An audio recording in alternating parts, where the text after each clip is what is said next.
In 1845, a man named Lansford Hastings published a book that would lead thousands of people to their deaths. He called it The Emigrant's Guide to Oregon and California.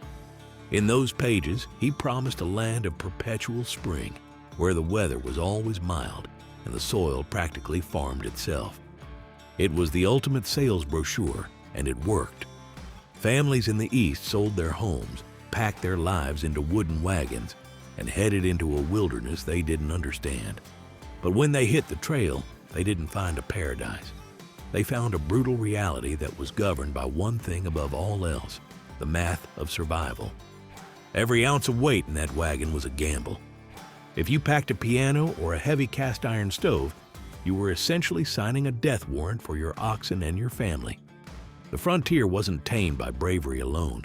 It was tamed by the edge of an axe and the weight of a wagon. Today, we often look back at the pioneers as rugged individuals who survived on nothing but grit.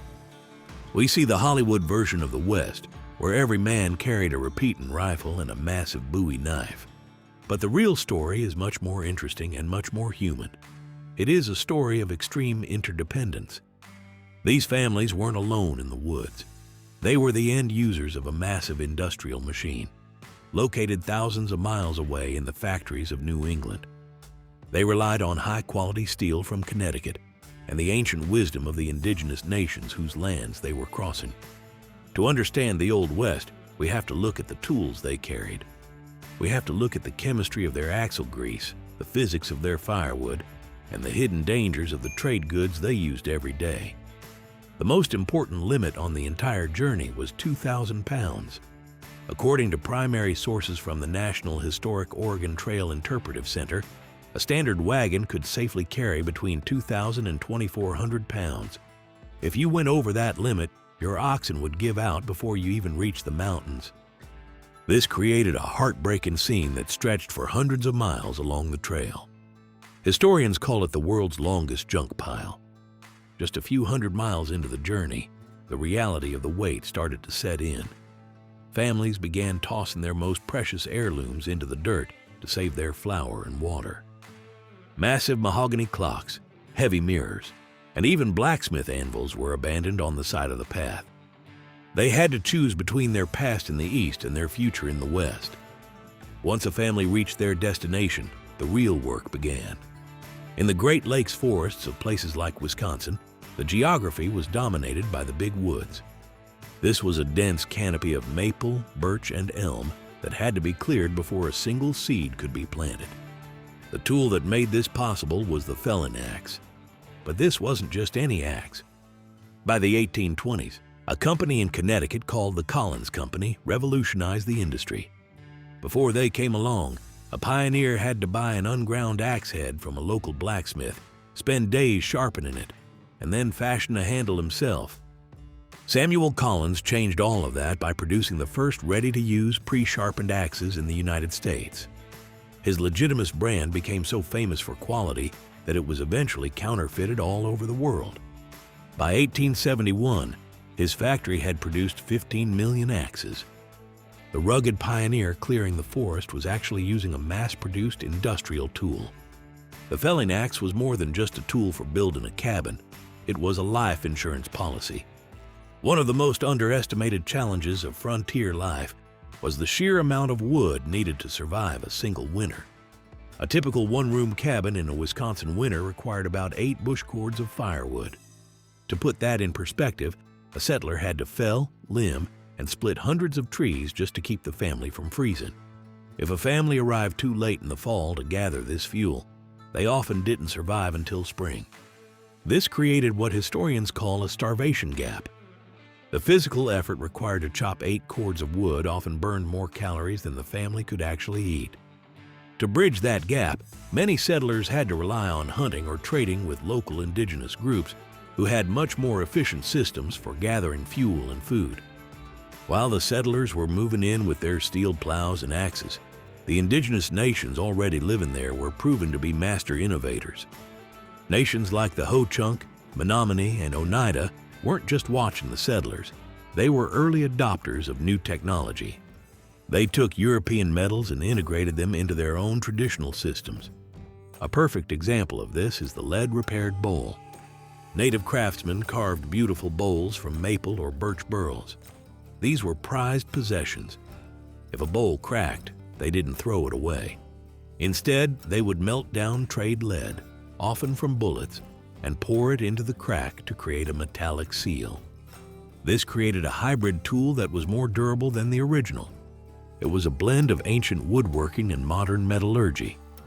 We can see the reality of this era through the eyes of people like John Archiquette, a leader of the Oneida Nation in the mid-1800s. His diaries show a community that was deeply engaged in modernizing their world. Archiquette recorded the details of road building, log hauling, and the use of Western agricultural tools like harrows and plows. He wasn't living in the Stone Age. He was a pragmatist, using every tool at his disposal to maintain tribal sovereignty and manage tribal lands. At the same time, he was a staunch defender of his people's rights against land speculators. For men like Archiquette, technology like the plow and the survey chain were complicated. On one hand, they were tools for building a future. On the other hand, they were the physical instruments of displacement that were used to redraw on the map of their homelands.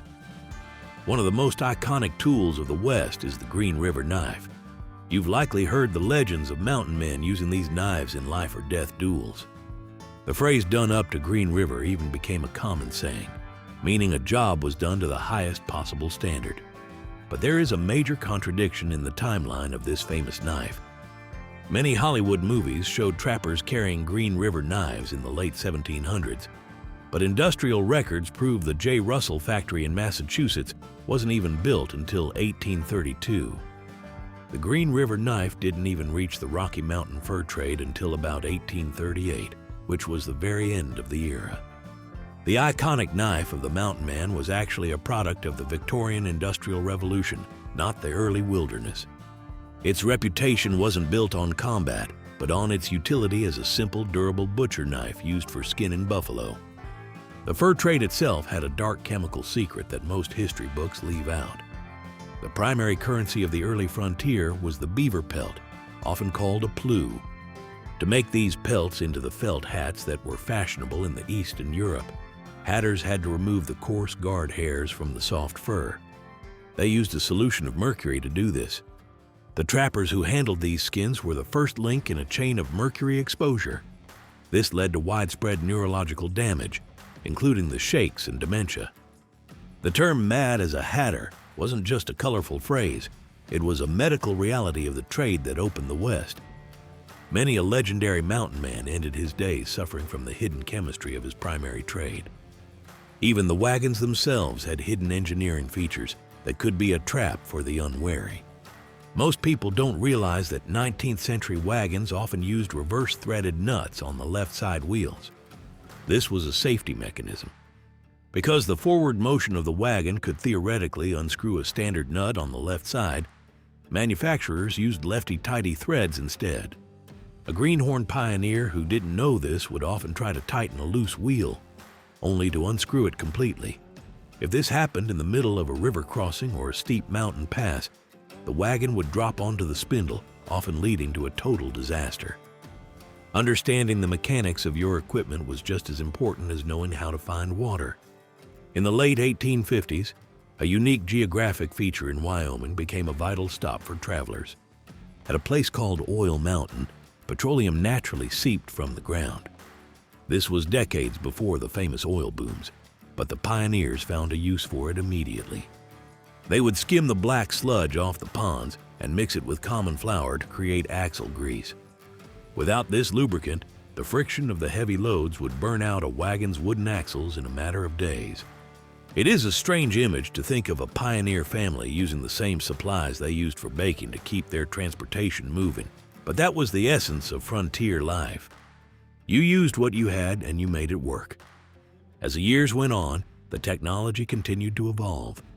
In 1837, a blacksmith named John Deere invented the steel plow. This might sound like a minor change, but it was the key that unlocked the Great Plains. The old iron plows used in the East would break or get stuck in the thick, sticky prairie sod. The polished steel of Deere's plow allowed the soil to slide off the blade. making it possible to farm the vast grasslands of the West. This single invention changed the American diet forever and led to the rapid settlement of the plains. By 1890, the United States Census Bureau officially declared that the frontier was closed. There was no longer a clear line between settled territory and the wilderness. When the frontier closed, the tools that had been essential for survival started to move into museums. This is when the myths began to take over. We started to remember the West as a place of rugged individuals and constant gunfights. We forgot about the 8 cords of wood, the reverse-threaded nuts, and the lead-repaired bowls. We forgot that survival was a mathematical equation of weight and calories. The real history of the West isn't found in the legends of the Bowie knife, but in the industrial records of the Collins axe and the diaries of men like John Archiquette. It is a story of how people from different cultures used technology to adapt to a landscape that was as beautiful as it was dangerous. The tools of the frontier tell us who these people really were. They tell us that they were pragmatic, hard-working, and deeply connected to a wider world. They show us that the move west wasn't just a journey of miles, but a transition from one way of living to another. The artifacts left behind on the Oregon Trail or the repaired items in a tribal museum are more than just old junk. They are the physical evidence of families who were willing to risk everything for a new start. They remind us that while the landscape has changed, the human drive to adapt and survive remains the same. The next time you see an old rusted axe head or a weathered wagon wheel, remember the math of 2,000 pounds and the effort of an 8-cord winner. Those were the real forces that shaped the world we live in today. When you think about the supplies these families carried, which item do you think would be the hardest for you to give up if you had to lighten your wagon's load? Let me know in the comments below.